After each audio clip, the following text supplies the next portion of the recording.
This is the new Viltrox 56mm f1.7 prime lens for Fujifilm. But here's the thing, this is also a Viltrox 56mm and it was released 4 years ago. We're going to talk about that and a whole lot more.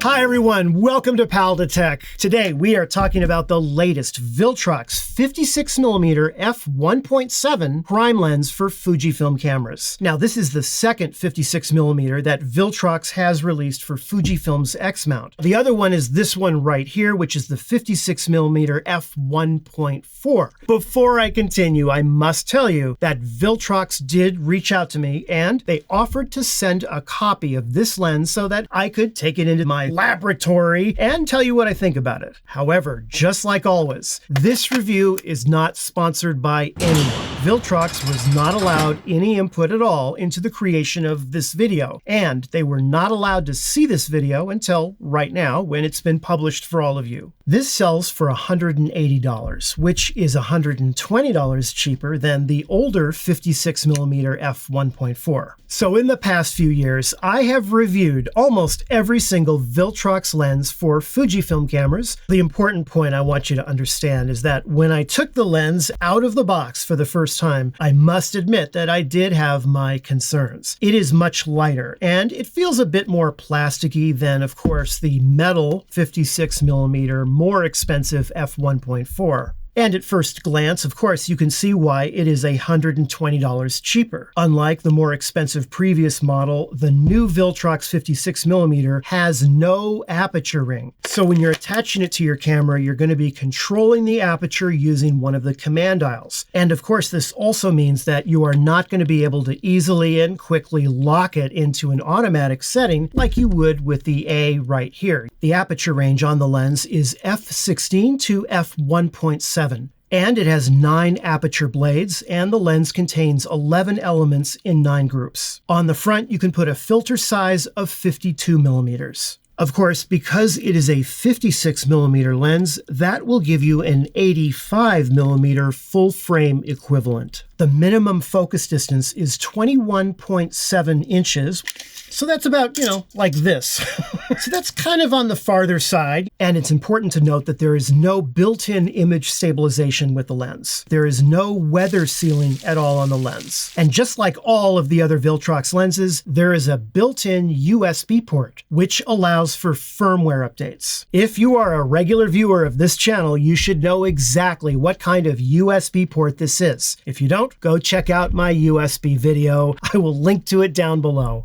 The lens hood itself is a thick piece of plastic instead of metal. It's actually fairly thick and solid. Let's now take a look at image quality. I think it handles the colors beautifully and just as good as the other Viltrox lenses that I've used. It does sort of lean a little bit toward the contrasty side. For the price of $180, this 56mm lens gives you outstanding sharpness from the center all the way to the corners. The background rendering is a lot better than what I would have thought for the price of the lens. Both of these images are the RAW files, lossless compressed. If I zoom in to the center of the frame on both of them to 100%, they are very similar with regard to detail and sharpness, and the color rendering is pretty much identical. Here we are completely wide open at f1.7. A little bit soft, you see that right there, but it's not too bad. And the corners are nice and sharp. Jumping to f2, and it is getting better. You can definitely see a difference now in f2.2 versus f2.8. At f2.8, we are looking very good. Going to the corners, same thing.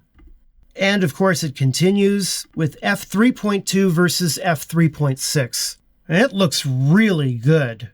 Here I'm f5 versus f6.4. Going to the corner, same thing. f7.1 versus f9. And once we hit f9, there's that tiny little bit of softness in the center. I mean, I'm nitpicking here. If we go to the corners, that is outstanding. I mean, look at that. Let's stop down the lens even more. By the way, this is a little bit of sunlight, okay? It's not some special weird vignetting fix that's being applied. F10 versus F13. I don't know about you, but I am definitely seeing a little bit more softness right here versus right here. Let's look at the darker corner right here. Man, these are so similar. I'll grab the wide open with the stop down. Let's take a look at a comparison. First, the center. Take a look at this. You've got in the center of the frame f1.7 here against f16. Again, you can sort of spot a little bit of that softness, but it looks great and very consistent. Taking a look here at the corner, and yeah, softer corners for sure on the f1.7 aperture. I am really impressed that you're getting this level of detail throughout the frame on a $180 lens. Here's a straight out of camera JPEG, and we are at f3.6 on this one. Look at that.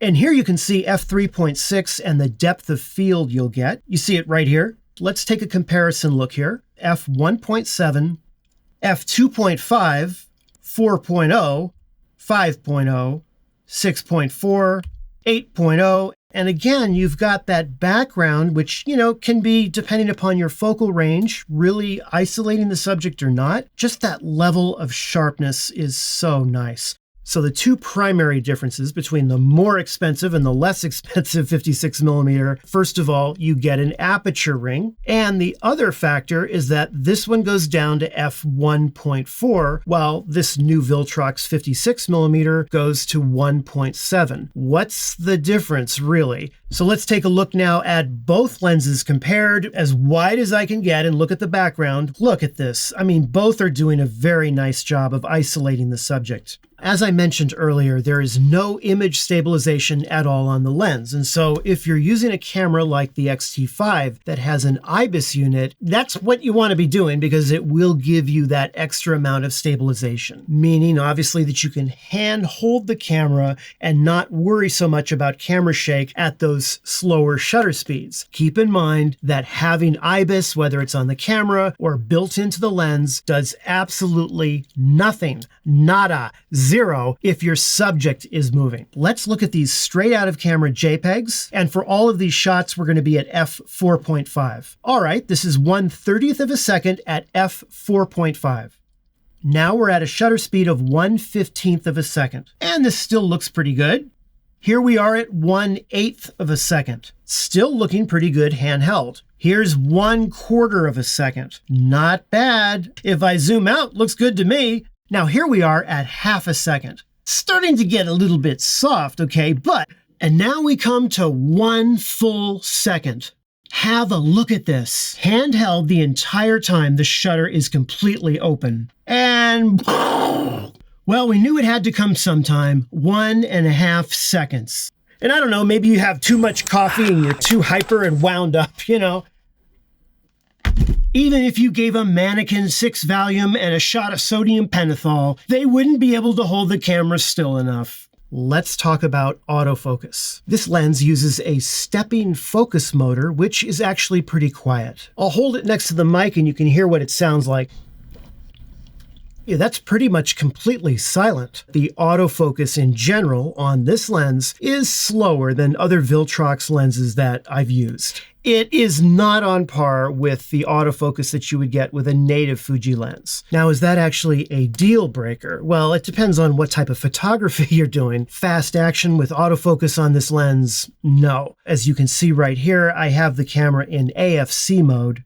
I generally found with this lens, the best one was single point. And I definitely got better results leaving pre-AF set to on. And in continuing to test video, as you can see right here, the autofocus is okay for general video shooting. The main setting, the most important one, is right here. If you haven't played around with this yet, try setting your AF speed to +5 and your tracking sensitivity around +1, but experiment around with this because it can have a very big impact on how your video autofocus performs. I would also have no problem using this for both portraits and some street photography. The one thing to just keep in mind, and this could be a deal breaker for some of you, is that minimum focus distance. I think of all the Viltrox lenses out there, you are getting probably the best value for the price point that this lens has. In other words, dollar you're spending for glass you're getting, I think this is one of the best deals around.